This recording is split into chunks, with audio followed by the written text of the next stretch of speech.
I'm Jamie Seeker, and this is What It Takes. Each episode, I sit down with real business owners to talk about their journey, the wins, the challenges, and everything in between. Let's dive in. Hey everyone, welcome back to What It Takes. I'm your host, Jamie Seeker, and today we have an incredible guest, Kody Landals, the CEO and founder of Reimagine Roofing. Now, if you ever had to deal with roofing or solar companies, you know it can sometimes be a frustrating process. Kody saw those challenges firsthand and set out to change the game by bringing honesty, innovation, and top-tier customer service to an industry that really kind of needed it. So, in just a few short years, Kody has scaled Reimagine Roofing from a startup to a trusted company operating in multiple states. But it wasn't always easy. Today, we're diving into what inspired him to disrupt the roofing industry, the hurdles he faced along the way, and the lessons that he's learned about leadership, scaling a business, and building a customer first company. So, Kody, welcome to the show. Thank you. Thank you for having me. So let's just start from the beginning. What inspired you to start Reimagine Roofing, and what was your vision for the company? Vision for the company it's in the name, was to reimagine the roofing industry. Prior to this, I was in the solar industry. I was building solar sales teams, and I kind of was extremely frustrated with dealing with roofing companies. A lot of times, you have to replace a roof before you install solar. So, my sales teams were across multiple states. We were dealing with roofers, eight, nine, 10 different roofers at a time, and every time it took a week to get a quote back. It was just a lot of frustration, and it all kind of reached a head for me. We were doing a job out in El Paso. The job was about 75% done, and the roofer texted me and said, "Hey, I need you to send me all the money right now, or I'm not going to finish the job." And I was just like, "All right, don't have much choice. Solar's getting installed tomorrow, so I guess we'll send the money." And I set out to find a better way, and so I wanted to build a roofing company to solve the issues that I was experiencing. Well, that's great. You've been pretty outspoken about the problems in the roofing industry and the solar industry for that matter. What were some of those issues that you saw, the biggest ones that motivated you to kind of shake things up? And obviously, you shared one of those, but I think there's probably a few more. Yeah, I mean, I think it's just a lot of the roofing and solar companies aren't ran like a business. They're ran just like with kind of like a group of friends out there making some money, and which is good when the times are good. But then once you hit some troubling times, that's why you see so many of these companies go out of business. Which then the end result is the homeowner has a roof or a solar system that has no warranty on it anymore, and they're kind of left out to dry. So I think that's one of the biggest things is not having good structure, not having good vision of both the good times and the bad times. And that's just what I saw a lot of, especially in the solar, and I see it a lot now in roofing.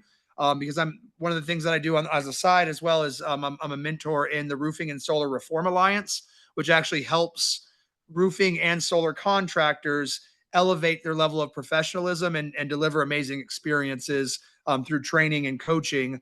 So not only are we out here helping homeowners, we're also helping other contractors help homeowners as well. That's great. And Reimagine Roofing is all about innovation and transparency. And I imagine those things, organizations that you're a part of kind of help a lot with that. What are some other ways that you've set your company apart from traditional roofing models?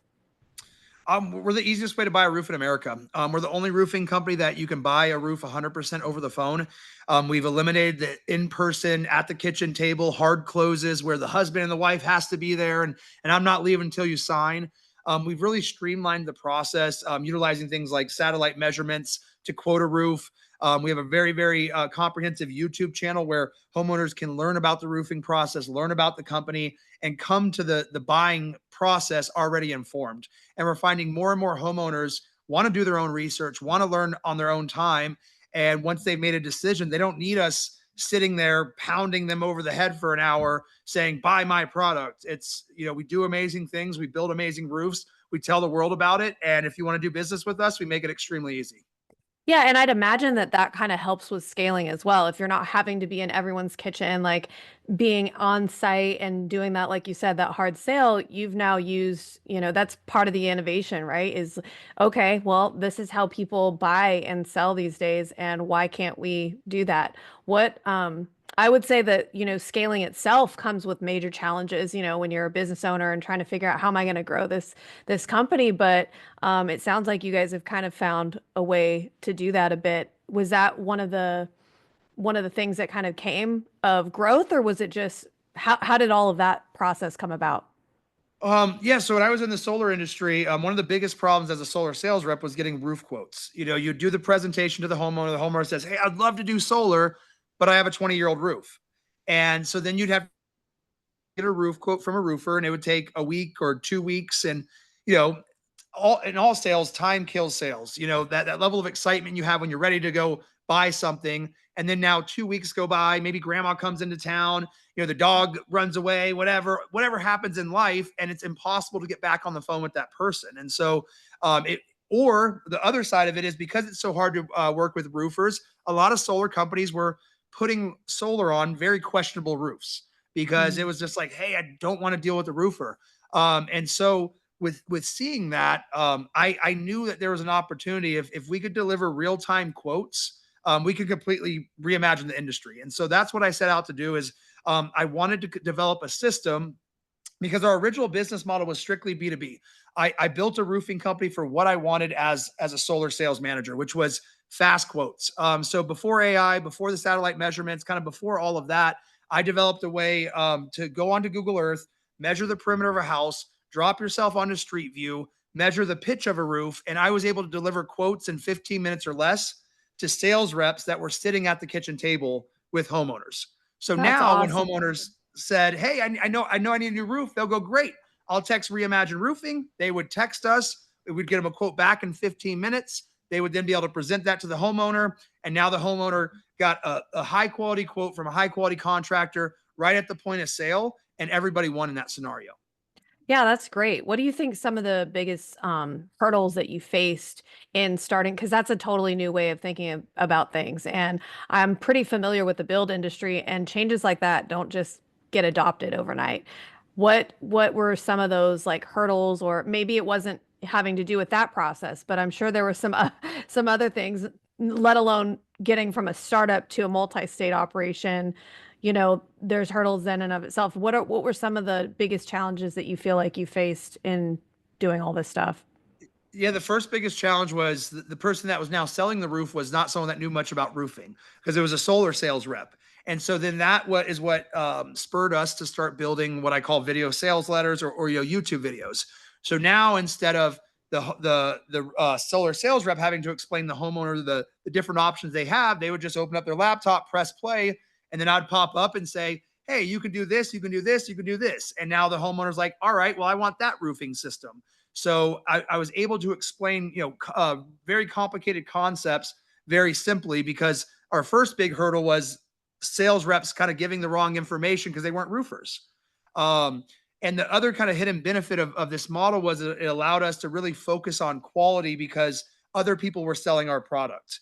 And so that allowed us to work through the hurdles of scaling, because all of my intention was put on installing good roofs instead of having to worry about driving new revenue, because I had the other companies driving that revenue. Because a solar Right. industry is going to replace 10 roofs a month. And so if they replace 10 roofs a month and I go get another solar company and another one, now I just build up this reoccurring revenue model in roofing, which is pretty rare. And that allowed us to scale as well as not sacrifice quality.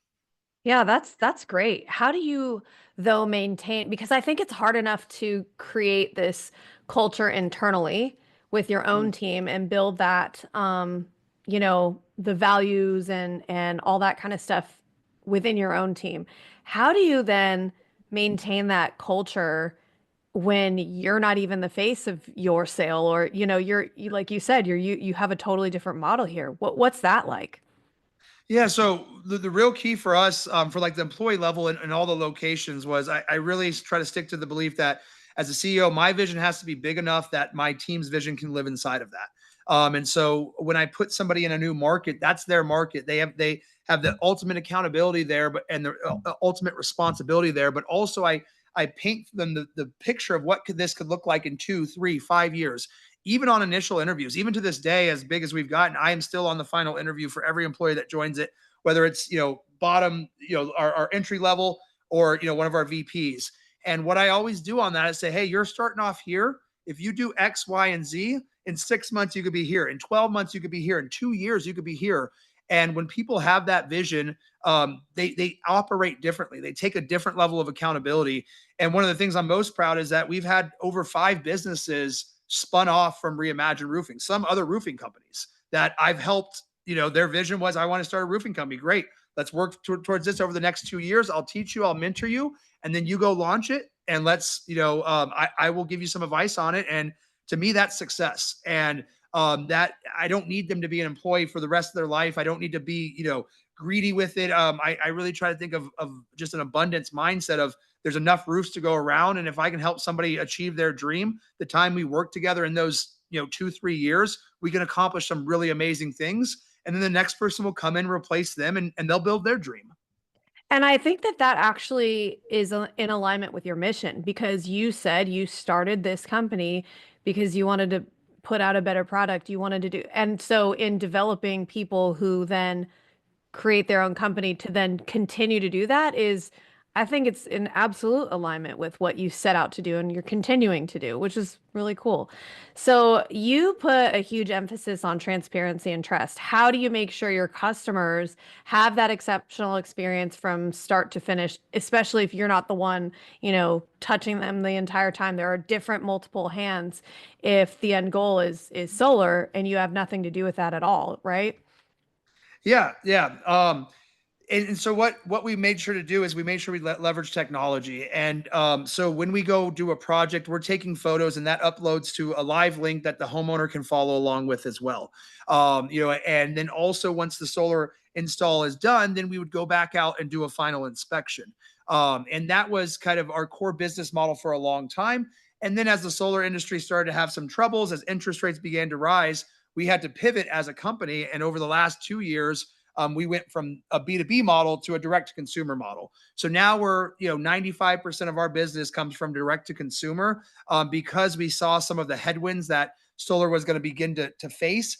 And because of the fact that a lot of those companies were not ran like a business, we understood that we couldn't tie our future to their future anymore. And so that's when, in late 2022, we decided to make a pivot as a company. And we still work with some of the larger solar companies, but we really had to kind of change our product offering and our business model, because we were able to see what was coming around the corner, which, is what happened in the solar industry.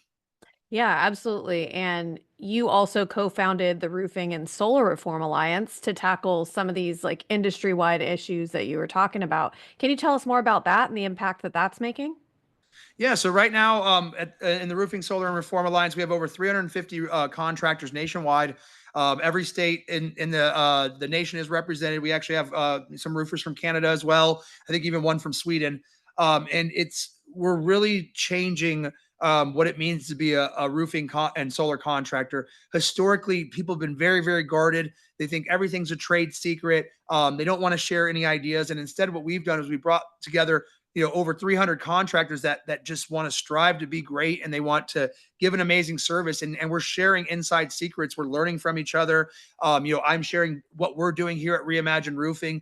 And as a whole, we're elevating the industry, because I really believe that if we can elevate the industry, that becomes the new standard. So now I'm not competing against these other 349 contractors. I'm competing against anybody that's not elevating the industry. And that's a really powerful place to be in, versus thinking that I'm competing against every single person, every single other contractor, and I just stay in my little bubble. So one of my favorite, it's actually my tagline on my email, is when you start viewing your competitors as collaborators, the world opens up. And I really think that has been a large part of our success, is that we've collaborated with what traditionally would be your competition. But there's plenty of roofs to go around. And if we can all work together to create a better industry, we will have better success as a whole.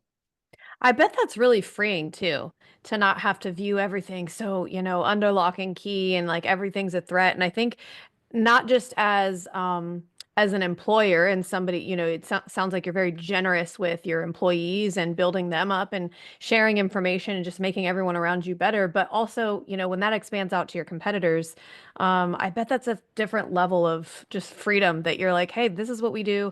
I'm not really worried about what anybody else is doing. In fact, the only time I really am is if I can learn from it and that can make me better and things that we're doing better. And I think that that's a huge asset, not very common thing that you see among business owners.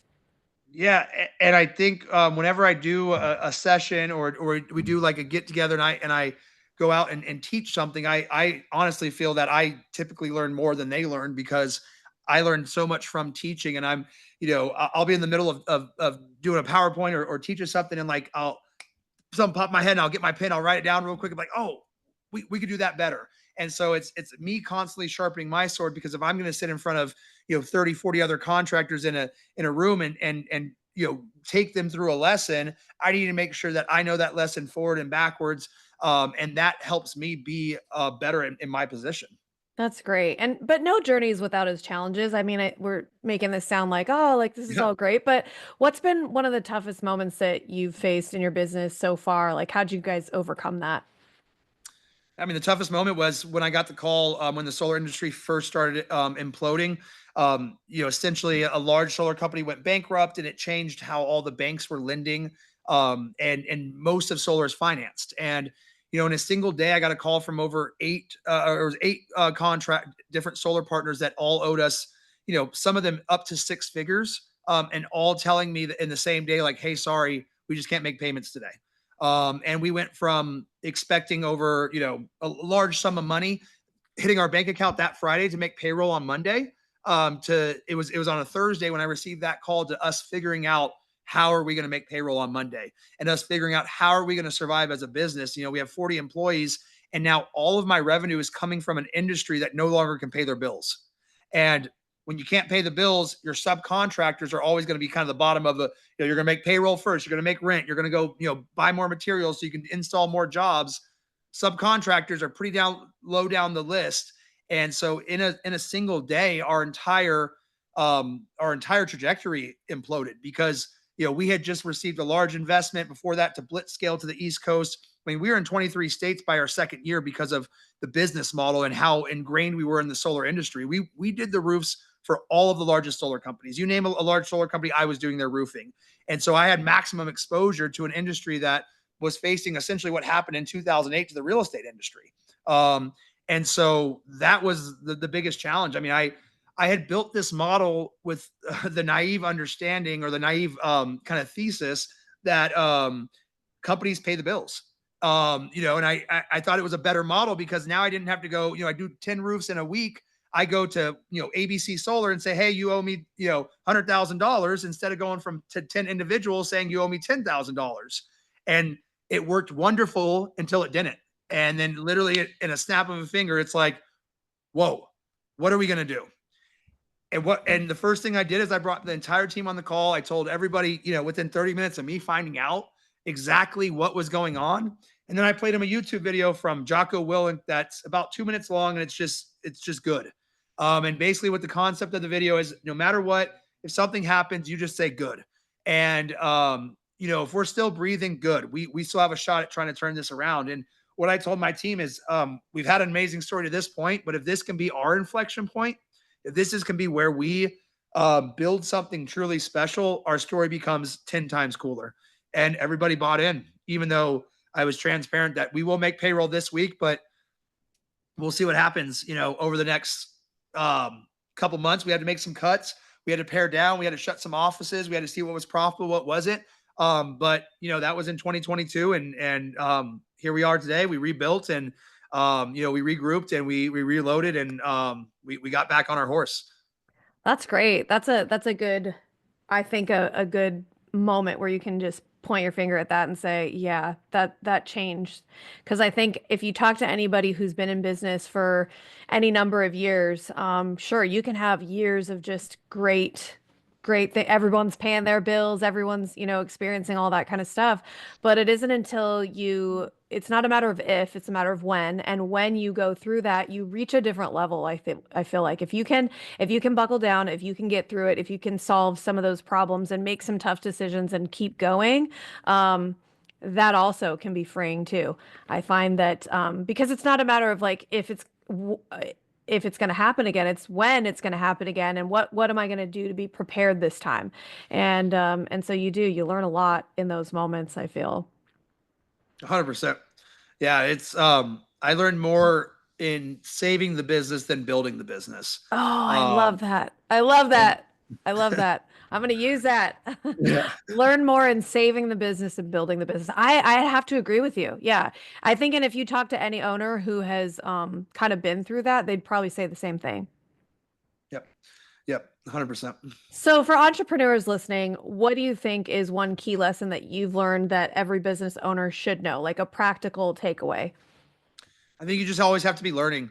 In this day and age, with audiobooks, with YouTube, the internet was one thing, but the fact that you can listen as you're driving, there's just so much that you can learn out there, and you control your own destiny. One of the things that I tell my team that really changed for me is what I started making the commitment to myself is that my work hours are when I leave the house from when I return home, meaning that drive into work, I'm listening to a book or I'm listening to a YouTube video. The drive home, I'm listening to a book or a YouTube video.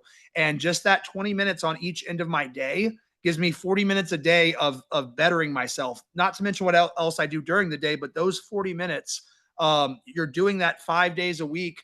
That's over 3 hours worth of personal improvement by just one small psychological change of that. Once I leave the house, I'm working until I return to the house. I love that. And we're such consumers too. And we consume and consume and consume. But what are we going to do with the things that, the information that is coming in? Is it mindless stuff? Like, sure, we might get some laughs and we're scrolling, we see those ads that are like turn doom scrolling into micro learning and things like that. You know what I mean? But I think there's really something to that because the information is going to come in. We're going to have opportunities to do that. But what are we going to do with it? Are we going to are we going to consume things that are going to better ourselves, that we can learn from, that we can apply and take away? Or are we just going to, I mean, I think it's like one or the other. There's no like middle line. It's either going to build you up or tear you down. And I think we see that if you're a parent and your kids, all the parents now, we're all saying, "Oh, get off the phone," and da da da da da. But I think there's something to that. I think it's because we're not really utilizing all of our resources and everything that's out there in the best possible way to make things better. And it can be used that way, but we're not really choosing to do that. So I think that is really good advice that you can take away. But okay, so this is our signature question, something that we ask everyone that comes on the show because our podcast is called What It Takes. Kody, in your experience, what does it take to build a successful business and disrupt an industry the way that you have? I would say the three C's: clarity, commitment, confidence. Clarity on what you want and what kind of business owner you want to be, because you can be a business owner that works 20 hours a week and makes decent money and sits on the beach the other time, and that's okay. You just have to be clear about that. But you can also, if you want to do great things, you need the clarity of what you want to do. Then you commit to that 100%, which then automatically leads to confidence. If you commit 100% to something and you really have clarity on what that commitment is, you'll be confident about your actions, and then you can move with a different level of decisiveness that somebody that is maybe a little more muddied in the water isn't going to is to achieve. Yes. Sorry, I lost you for a second there. Well, I think that this has been an incredible conversation. Kody, thank you so much for sharing your journey, your insights, and your vision in the future of roofing. I know that I've learned a couple of things along the way. I like the three C's. I love how you're not just running a business, you're really changing an industry and setting new standards for transparency and customer service. And as a homeowner, as somebody who has had to do roofing work, and I've seen some of the things that you've been talking about, trust isn't necessarily there. So if you are listening and you want to learn more about Reimagine Roofing and the work that Kody and his team are doing, Kody, how can people find you, get in touch with you? Is there anything new that you guys are doing? Any kind of like promotions or anything that you want to put out there? Yeah, I mean, if they want to follow the journey, they can check out our YouTube channel. Just Reimagine Roofing is the handle. We post almost weekly on there, just showing employee spotlights, our culture, our customers, the jobs that we're doing. They can also go to reimagineroofing.com. Pretty simple there. If they need help with roof, they can fill out a form, or they can call us at 480-900-roof. Pretty easy as well. And then if you're interested in kind of leadership, sales, they can check out my YouTube channel. It's just my name, just at Kody Landals, where I do a lot of talking about digital sales, building up consumer confidence, leadership and running a business. And then if they are a roofing and solar contractor and they want to learn more about that, they can go to rsra.org, and they can learn more about the Roofing and Solar Reform Alliance. That's great. And you can also follow them. I'm assuming you guys are on social. So we'll put all that in our show notes as well: Instagram, LinkedIn, Facebook, all that kind of stuff. So, Kody, thanks again for being here. It was great having you on. And to our listeners, if you enjoyed this episode, don't forget to subscribe, leave a review, and share it with someone who needs to hear it. Thanks for tuning in, and we'll see you next time on What It Takes. Would you or someone you know like to be featured on this podcast? Our applications are now open. Apply today at seekersolution.com and click on the podcast link to get started.